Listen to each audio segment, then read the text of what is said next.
Hello, everyone. Blue Star Saber here once again to do another My Hero Academia review for the anime for episode 6 of season 5, which is I've done episode 5 just earlier it's just a few hours earlier, but I'm now trying to do episode 6 so I can do round 3 tomorrow and all that stuff. Reviewing episodes separately and all that stuff, just so I can have more time to give my thoughts without having to think too much about what I've just seen and that stuff. So here's episode 6 of the 5th season, or episode 94. Let's see, labeled Foresight. We continue on with with Class B's plan that once let's see,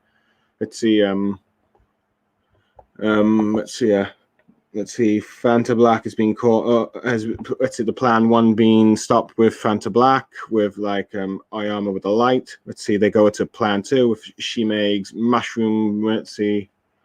Mushroom quirk, in which apparently she can grow all kinds of mushrooms. I can't really name them all, to be honest, because that's just so many mushrooms, and I'm not a mushroom expert. So the more, and not to mention, she has these moist guns. The more that's spread into the air and all that stuff, the faster they grow. So she does so many different types of mushrooms. So all over the place, and even wrapping around it, like everyone, particularly Invisible Girls, is like, oh no, my figure, even though no one can still see what she actually looks like. So there's that.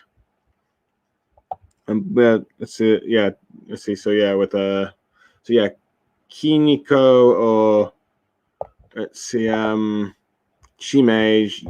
using her spray bars to make the air more humid for the increasing mushrooms to grow. Let's see, as people are looking on, with Mineta going how it looks like a horror movie and all that stuff. And you kind of get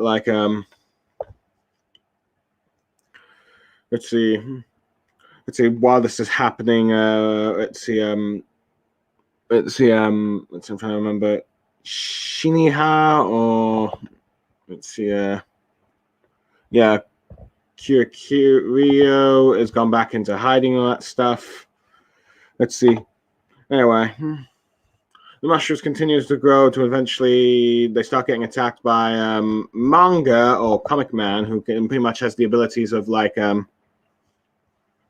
make sound effects of comics and turn them into action sort of attacks and all that stuff. And eventually this separates Momo from the rest of the group, as she ends up fighting Kendo in a one-on-one fight. That thing is, this was initiate the plan, which Tetsu goes on about how smart she is and all that stuff. But however, Shoto, remembering the time from when they went against Aizawa, not to mention about her quick thinking, tells them not to underestimate them, all that stuff. And she's the clever girl and all that stuff. So Class B's strategy was to separate Momo from from the group, because she's the leader, brains of the operation, if you will.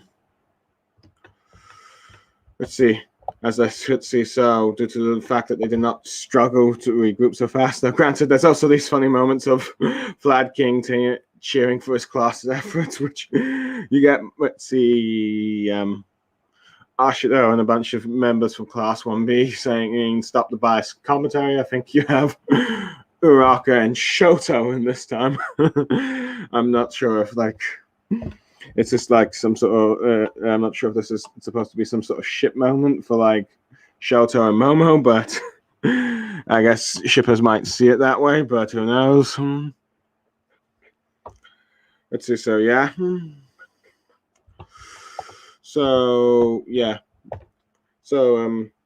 Momo is keeping getting attacked by Kendo's giant fist quirk, so to keep her from thinking, like what Tokoyami did during the Sports Festival and all that stuff. So yeah. However, eventually Momo eventually turns into it's stored enough time to shoot out a cannon, and she fires it. At first, everyone thinks ooh, is she gonna end that cannon, because this might kill her. But instead, she's firing a supply bag over to the wall where the others are. But during this time, let's see, Can't Stop Twerking gets captured by Vantablack, and he is put into prison and out of the game. So yeah, by the way. And but anyway, the gift bag that Momo shoots out finally arrives with Tokyo Invisible Girl, and in it is revealed to be some, let's see, disinfecting mushroom sort of spray thing, and some some sensory goggles of sorts, which allows Tokoyami to fly quickly to where She-Mage and Vantablack are, while Invisible Girl takes on Comic Man, pounding him to a pummel. Which, let's see, the girl can throw out a few punches. That's impressive. I'll admit. So yeah. Tokoyami with a new move. Hold on, let me just find what the move is. It's called Black Abyss Sabath, from which I think Dark Shadow merges with Fukuyami. So he strikes and knocks him down. Let's see. Before Vantablack could escape into the shadows, let's see, Tokoyami captures him with like his cape and all that stuff. So yeah, it looks, and Dark Shadow grabs She-Mage and stuff, while Invisible Girl is pummeling Comic Man. It just looks like Class 1A Group 2 has managed to win this battle, but however, unfortunately for Tokuyami, She-Mage put some sort of special mushroom within his quirks, a Spigatail mushroom in Tokuyami's lung, which makes him hard to breathe, so he goes unconscious a bit, or I believe it's aspernating or something. I don't know, but yeah, either the thing is he can't breathe, so he's unable to move and fight. So let's see, She-Mag and Vantablack escape, and they capture him and all that stuff. Meanwhile, let's see, Invisible Girl is trying to repeatedly beat up Comic Man. However, let's see, who can do nothing because he cannot see her. So she's trying to quickly knock him out, so they can try and take him as prisoner, because at the time, let's see, with the way their plan was going, they assumed that it was going to be a 3-1 win for what the other members of Class 1A were saying and all that stuff. But however, due to where Invisible gets caught by Battle Fist or Kendo, because she's able to figure out where with her giant arms, figuring out where she's punching from, and is captured. And it's revealed that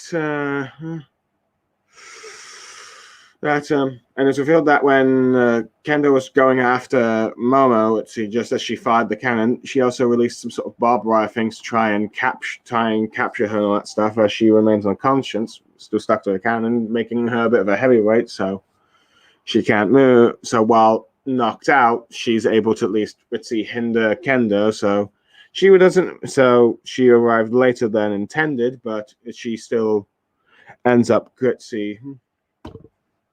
coming towards the end and all that stuff, and ends up able to capture Invisible Girl with Momo knocked unconscious, Invisible Girl caught by the hand, and Tokoyami, unable to move due to being, mushrooms in his lungs. But Kendo's a bit shocked that she went so far to that. However, she points out if she didn't win, and even I'm trying to remember his name. Momonama comments that if Tokoyami knocked out, She-Mag or Komori, instead of just capturing her, they might have won this fight, because the biggest problem is apparently thought this was a tournament. This is more like it's a joint training thing, not an actual real life battle. So that was his mistake. So yeah, with all those three and Ayama and Can't Stop Twinkling in jail, Class 1B wins 0-4. However, let's see, Kendo feels like she kind of lost the match and that stuff, which all that kind of thing. With let's see, with the match over, however, let's see, Midoriya, All Might, and let's see, Midnight commenting on how much let's see the members of Class 1A have grown, particularly like with Tokoyama's new moves and Momo's with her planning and leadership and all that stuff. With Midnight commenting how she'll be a great leader and stuff. Even though they're saying that even though Class 1A lost, they did very well. And you get Flad King doing an overpraise of, let's see, Class 1B's victory, which you get more of like, let's see, Pinky and let's see, Uraka, Mineta, Shoto, and I think Jiro commenting, protesting, saying, stop the bias commentary as the episode ends there. I think for this episode, I think many will treat this as a Momo Yozo episode since it's versus Kendo episode since, wow, this seems to be the main conflict since, let's see, they were the respective, let's see, female leaders of their classes and that stuff. And let's see, Kendo saying that sort of treating, let's see, Momo as a rival. I do like how Momo goes like, let's see, despite the fact that what Kendo thinks of her, she says that she doesn't quite deserve that praise as she's still inexperienced and that stuff. However, she can't afford to look weak because of how much expectation she's put on her. So she tries her best, and despite being outmatched and all that stuff in the one-on-one fight, she quickly deduces that she was even before in the beginning is able to deduce a plan that can help Tokoyami and Invisible Girl try and win the match. Unfortunately, it doesn't work that way due to Shimag's mushroom abilities and all that stuff. So yeah. So yeah. But yeah, I like Ritzy. Unfortunately, that she loses and all that stuff. So yeah. But she was able to lose in a way that made it feel like Kendo was not able to make it feel like a victory. Let's see, and yeah, I have to admit, out of the Comic Man and Mags, I quite like Comic Man's abilities of just doing sound effects to create attacks and also create water vapor stuff. Like I should have mentioned that earlier with the mushrooms and that stuff. Kind of thing. I quite like the fact that there's a character called Manga that's named Comic Man, and can do like manga comic abilities. It's like, of course, Go here would do this. I have to admit, Shimag's mushroom ability a bit, let's see, not looking threatening at first. Let's see with this episode, you can see how she's quite, let's see, could be quite terrifying. In fact, she kind of reminds it makes me wonder, are you sure she's a hero? Because she seems to be quite the villain with this, particularly with like using the mushrooms in the lungs and all that stuff. Let's see. Granted, she was desperate to win for her team and stuff. Let's see. I like how Invisible Girl. Let's see. We finally get to see Invisible Girl doing a bit of butt kicking, as she's punching Comic Man left and right and all that stuff. So, yeah, it seems like she's quite the let's see fighter. So yeah. So there's that. So yeah. So she's quite good at thing. Unfortunately for her, let's see, she doesn't have enough strength to go out of, let's see, Kendo's Battle Fist, but yeah, at least see, let's see, but with her fighting abilities, we can kind of see probably how she might have been able to take on those robots during like the, let's see, application for UA and all that stuff. So there's that. I'm a bit disappointed that Can't Stop Twerkling didn't get much to do this episode except being captured by Fanta Black. So, but I guess he had his moments in the last episode. But yeah, he was still. I feel like he's the one that didn't get much to do for Class 1A in this for this fight and all that stuff. So yeah, I suppose that's the only downside for Tokoyami. I liked his move of Black Abyss, Sabath. So yeah. So yeah. But I definitely think this is probably something that shippers for both Tetsu and Kendo and Shoto and Momo will probably enjoy, is the fact that you have Tetsu praising Kendo's leadership and intelligence and that stuff. And while you're having also with Shoto saying that they're underestimating Momo and how smart she is and how they probably should try and took her out all four at once. All four of them should have taken her out at once. And even Mitzi commenting on how she hopes that she isn't discouraged from this defeat and all that stuff, like the sports festival, which I don't think she will be because of how close they were. But even if her sacrifice was technically not in vain, as a class were still lost, as you will, that's sacrifice a bit. Strong move. Itzy with her like trying to be a heavyweight for Kendo and all that stuff. So yeah. I'm still finding Vlad's bias commentary funny with like more students from class when I say stop the biasness. It's just going to become a recurring gag for that throughout these 5 matches. So yeah, I'm getting a bit tired, so that probably means I need to head off and head to bed soon. So yeah. So let's see. Overall, I give this episode a 7 to 7.5 out of 10. We got a Class 1B victory this time. So the matches are 1v1. Let's see. Granted, I'm pretty sure most anime and manga watchers have probably watched and read the series by now, so they know who wins overall. But yeah, but with this fight, it makes it a bit even. Though I think Koei decided that even though I need Class 1B to win this to sort of make it evenly matched and all that stuff, he finds a way to try and make it so that, let's say, Class 1A nearly wins it and all that stuff, and that's what we got with this episode. So next we have, for the third round, we'll have, Ida, Shoto, Tail, Ojo, and Shoji against,